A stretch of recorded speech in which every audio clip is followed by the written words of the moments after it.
Djeci i odraslima treba omogućiti da kroz maštu razvijaju svoju osobnost, spoznaju i moral. Zbog svoje tematike i jednostavnog jezika, serijal Hronike iz Narnije je ostavio snažan utjecaj na čitatelje svih uzrasta, te na taj način postao jedan od klasika u polju dječje književnosti, koji se ujedno smatra dragim kamenom u kruni engleske literature.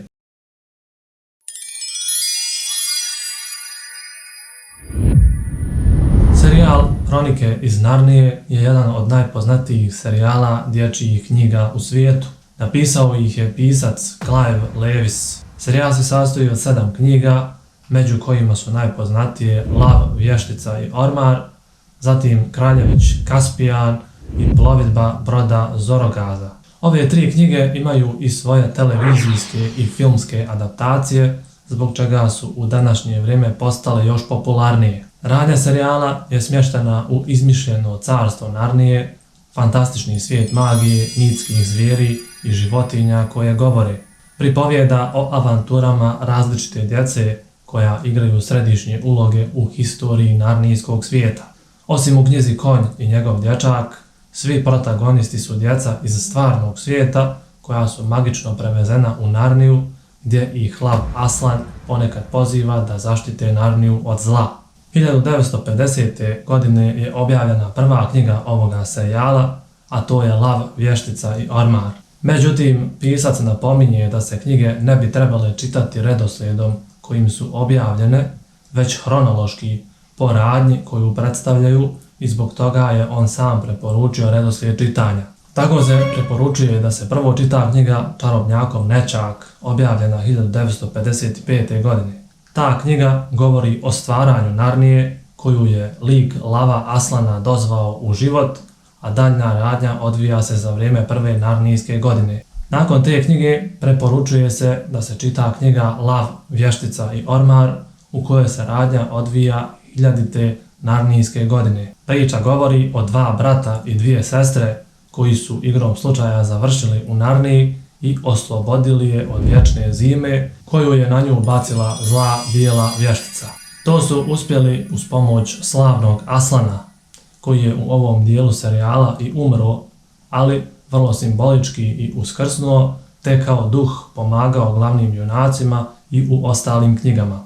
Hronološki posmatrano, sljedeća knjiga je Konj i njegov dječak, objavljena 1954. godine, a zatim Kraljević Kaspijan, objavljen 1951. godine, u kojoj još jedanput srećemo glavne likove iz prethodnih knjiga. Sljedeća knjiga je Plovidba broda Zorogaza, objavljena 1952. godine, u kojoj se pojavljuju samo oni najmlađi likovi iz prve knjige. U preostalim knjigama novi ljudski likovi nastavljaju svoje avanture, a to su knjige Srebrni stolac, objavljen 1953. godine, i Posljednja bitka, objavljena 1956. godine. Razlog ovakvog redoslijeda je što godine u Narniji ne protiču istom brzinom kao i na zemlji. Vremenska crta Narnije ukazuje na to da postoje očite razlike između narnijskih godina i godina u Engleskoj. Od početka do kraja serijala Hronike iz Narnije prošlo je 2555 narnijskih godina, kojima odgovaraju samo 52 godine u našem svijetu.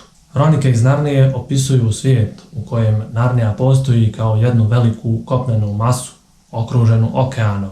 Glavni grad Narnije nalazi se na istočnom rubu kopna, na obali Velikog istočnog okeana. Na glavnom kopnu Lewis postavlja zemlje Narnije, a to su Arhenland, Calormen i Telmar, zajedno sa nizom drugih oblasti koje nisu opisane kao zemlje. Pisac također daje uvid u fantastičnije lokacije koje postoje u i oko glavnog svijeta Narnije, uključujući rub i podzemni svijet. Hronike iz Narnije imale su značajan utjecaj na literaturu fantastike i za odrasle i za djecu u eri posle Drugog svjetskog rata. Godine 1976.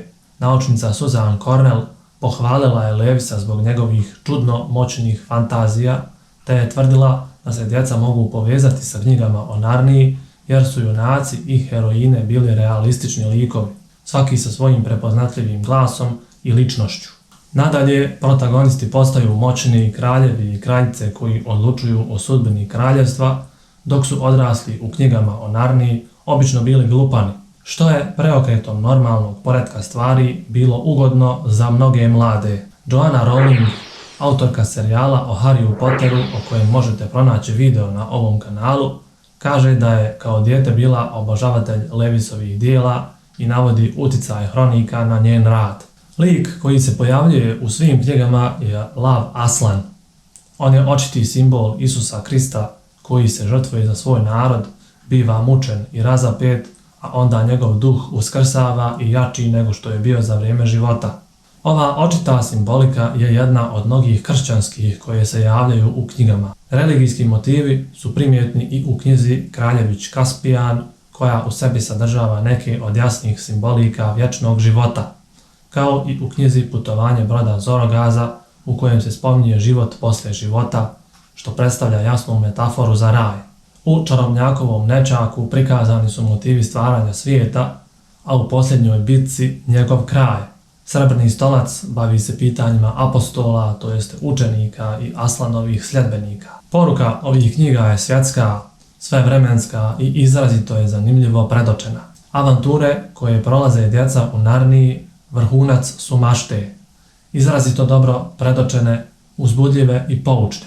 Hronike iz Narnije zato ne osvajaju samo djecu, već i ljude svih dobnih skupina. Lewis je njima dokazao da uz Tolkiena, koji mu je bio veliki prijatelj, vlada žanrom fantastike, stvorivši od sebe i svojih književnih dijela ikonu popularne kulture, zauvijek zauzevši književni vrh dječje i omladinske literature. Bilo bi to sve za ovaj video. Hvala vam na pažnji i želim vam ugodan dan.